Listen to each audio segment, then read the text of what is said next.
प्रधानमंत्री नरेंद्र मोदी आज अयोध्या के राम मंदिर के शिखर पर धर्म ध्वज फहराएंगे। पीएम मोदी इसके लिए अयोध्या पहुंच चुके हैं। श्री राम जन्मभूमि मंदिर से सटे भूमि के मालिक नूर आलम ने ध्वजारोहण कार्यक्रम में शामिल होने के लिए उत्साहित हैं। उन्होंने कहा कि उन्हें रामलला का पड़ोसी होने पर गर्व है। आलम ने कहा कि हाल के वर्षों में अयोध्या में काफी ज्यादा परिवर्तन आया है, जिसमें एक अंतर्राष्ट्रीय हवाई अड्डे का विकास, एक पुनर्निर्मित रेलवे स्टेशन और नवनिर्मित रामपथ शामिल है। सुनिए उन्होंने क्या कुछ कहा। कई पीढ़ियों से हम लोग रहते हुए चले आए हैं और हम भगवान श्री राम के पड़ोसी के नाम से भी जाने जाते हैं। ये हमारा सौभाग्य था कि हमको जो है इस कार्यक्रम के अंदर में हमको मौका मिला और हम जाएंगे, बिल्कुल जाएंगे। और चूंकि एक ऐसा इतिहास लिखने वाला है और उसके हम लोग साक्षी बनने वाले हैं, तो इससे अच्छी और कोई बात तो हो ही नहीं सकती। जीवन के अंदर में ये सब पल हमेशा याद रहेंगे।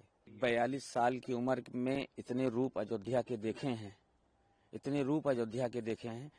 और अब जो अयोध्या हो गई है, हम लोगों ने कभी कल्पना नहीं किया था कि कभी हमारी अयोध्या ऐसी हो जाएगी।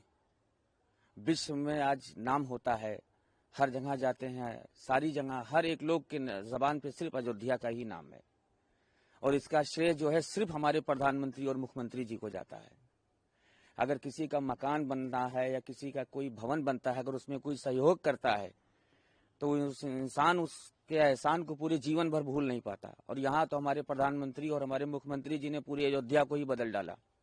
हम लोग पूरे जीवन भर उनके एहसान को भूल नहीं सकते हैं। इतने छोटे से शहर में कभी कल्पना हम लोगों ने नहीं किया होगा कि हम लोगों को इंटरनेशनल एयरपोर्ट मिलेगा, रामपथ ऐसी रोड मिलेगी, इतना बड़ा रेलवे स्टेशन मिलेगा, बस अड्डा मिलेगा। ये सोचने वाली बात है कि जो लोग यहाँ के दिल्ली, मुंबई, लखनऊ, गुजरात जहाँ पर कारोबार करने के लिए जाते थे, बिजनेस करने के लिए जाते थे, आज वहाँ के लोग यहाँ कारोबार करने आते हैं, वहाँ की कंपनियां यहाँ पर आती हैं। ये है अयोध्या। ये हमारे लिए जितने गर्व की बात है, हमारे पास कोई अल्फाज नहीं है कि हम आपके सामने बयान कर सकें। हम लोगों को जितना ज्यादा इसके ऊपर में गर्व है, वैसे तो आप पड़ोसी कह लीजिए, भगवान श्री राम हैं, अपने महल में हैं, ये सब उनका प्रांगण ही कहलाया जाएगा, ये उनकी प्रजा कह लीजिए आप। सब लोग हैं और सब यहाँ खुशहाल हैं।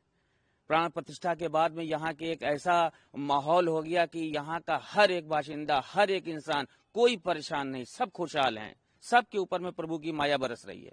बहुत बहुत बहुत बहुत अच्छा फील हो रहा है, अभी से ही फील हो रहा है। उस ऐतिहासिक क्षण के लिए हम लोग मतलब अपने आप को जितना खुश हैं, इसको हम बता नहीं सकते आपको। बिल्कुल भंडारा चलाते हैं, प्राण प्रतिष्ठा में भंडारा चलाते हैं, चलाए थे। और ये हमने हमारे बाबूजी जो हैं, हमारे श्रीमान चंपत राय जी का उस दरमियान में निर्णय हुआ था कि यहाँ पर भंडारा सब चलेगा।